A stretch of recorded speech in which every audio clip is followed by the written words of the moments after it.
Welcome, everybody, to another video in our series of what we wish we had known before we became sex therapists. I'm Sari Cooper. I'm the director of Center for Love and Sex, as well as a co-founder of the Erotic Intimacy Academy. And I'm Kelly Gwenham, also co-founder of Erotic Intimacy Academy and certified sex therapist. So, Kelly, it is post-Valentine's Day. And our upcoming webinar this month, as part of our series of See It certification, is about consensual non-monogamy. So I have a secret to share with you. My indulgences is watching reruns of Sex and the City. Good show. Good show. Did a lot to open up conversations about women's sexuality in an early, like, 1990s way. And while people, obviously it was much more heteronormative, I think, it's brought into the vernacular that it was okay to talk about sex with your friends. Yeah. I So think it came out a little before I was ready to watch it, but then when I got in my teens and early 20s, I was watching some of the reruns, and it's been interesting to watch like the movies and the other show that came out now from it. Right. So one of the ones that I watched was called The Monogamists. And it was about, it was an early stage where Sarah Jessica Parker, Carrie, is fallen in love with Mr. Big, and she's in her own head. You can see that she's like in what we call that infatuation limerence stage. She feels like this could be it. And she goes out with her three friends, and they're at a restaurant walking out after dinner, and she notices Mr. Big with a woman. So she goes up and she goes, "Hi, how you doing?" She expects him to like introduce her, and he goes, yeah, he introduces her, and then she goes, Can I talk to you for a second?" She pulls Big aside and goes, "Are you on a date?" He goes, "Yeah, I'm on a date." And she's like, her mind, you could just see on her face, her mind is blown. Yeah. So it brings up this whole conversation with her, as well as some of the other friends, of like the sexual exclusivity conversation. Yeah. And monogamy and non-monogamy.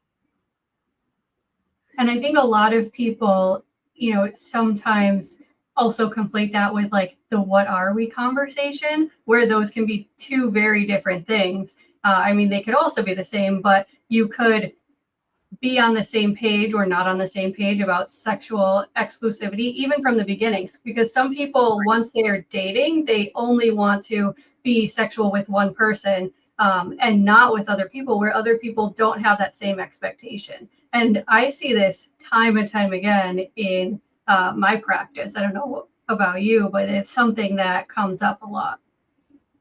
Well, I think for people who have already gotten to the point of identifying themselves as consensually non-monogamous, they tend to announce that pretty quickly when they meet someone new. By the way, I'm consensually non-monogamous. I have other partners. Who are you, or what are you, or what do you practice, right? And so, whereas I think in a more monogamy world, the lines aren't as clear and people aren't as open or direct.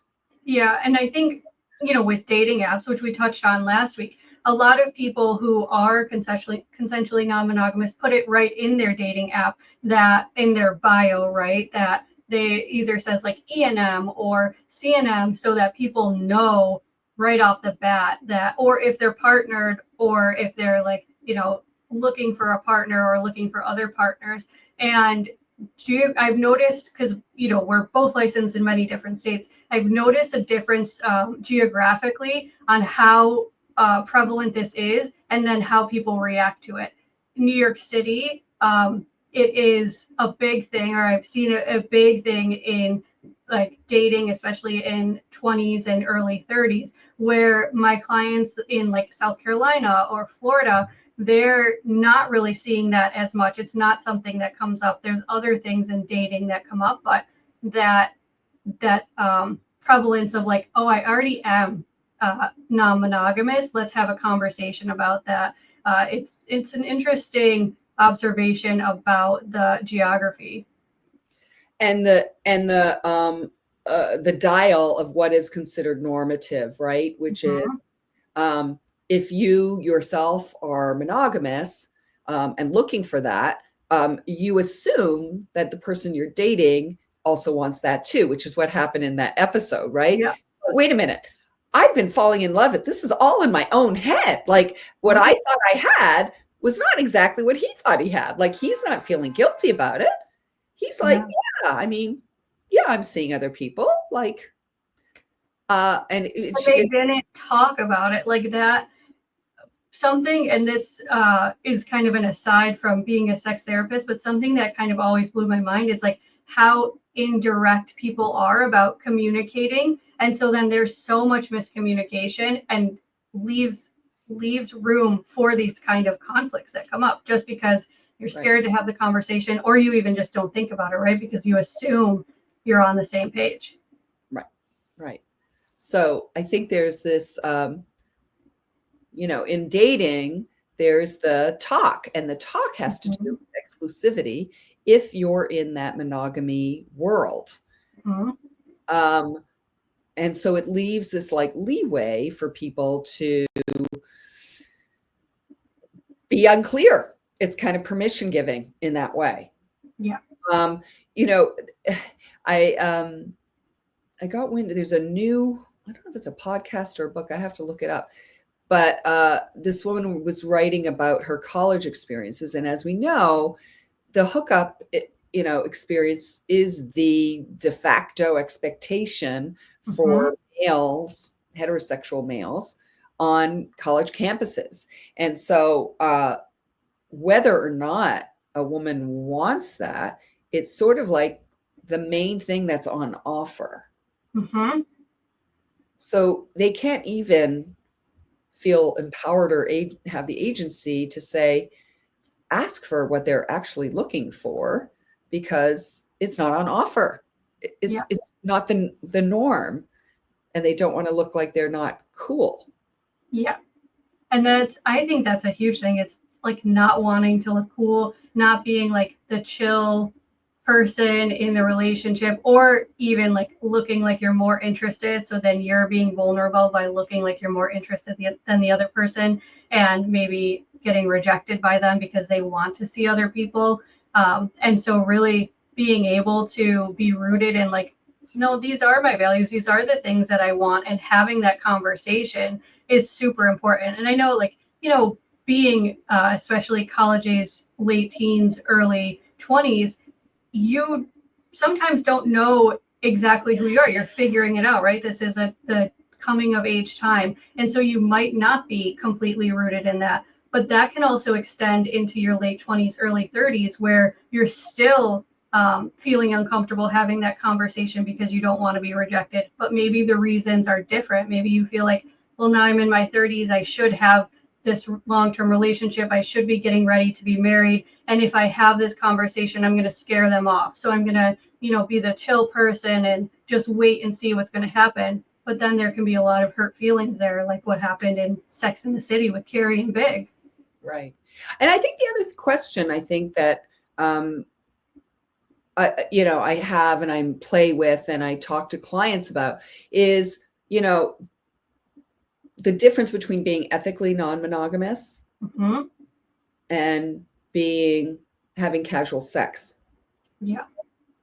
Like, is identifying as being an ethically non-monogamous or consensually non-monogamous person actually a cover for wanting to just have casual sex over and over again, with a shinier label that looks a little bit more woke, or I don't know how you would put it, like just pardon? Trendy? Yeah. Whereas I think, what do how do you differentiate it, Kelly?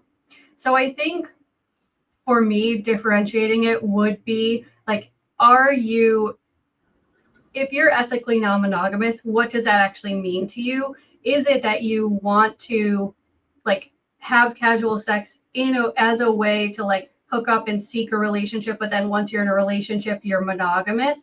Or is it that, maybe you do identify as polyamorous, or you do identify as, well, we want to start the relationship as monogamous, but then like open up the relationship later on, and we have like this kind of understanding from the beginning. And so I think that it's really up to the person that is engaging in the behavior to define like, okay, well, what does E&M or CNM actually mean to you versus like what you're doing? And are you using that because there's some shame around that you feel around just hooking up or having casual sex? And what would it be like to remove that shame and again be rooted in who you are, that you are just looking for casual sex, and being upfront with people about that?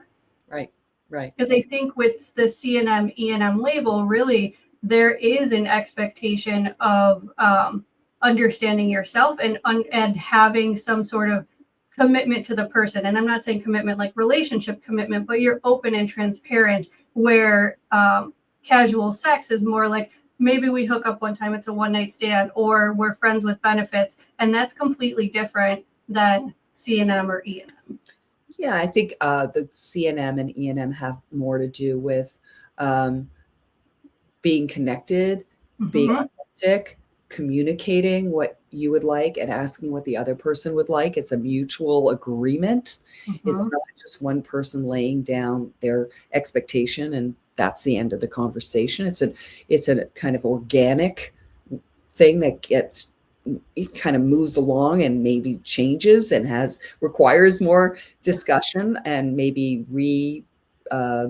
navigating and compromising as people change, as other partners are brought in by different partners. So certainly discussing sexual health and STIs and pregnancy issues. So, I think that one is much more casual and less attachment oriented. Maybe that's the difference for me. And, the latter, CNM and E&M, has to have secure attachment in order to practice it, right? Absolutely. Yeah. This is such a wonderful conversation. I really wish that we could like continue it on and on, but we can't. So this has been great. Thank you. Thanks everyone for listening.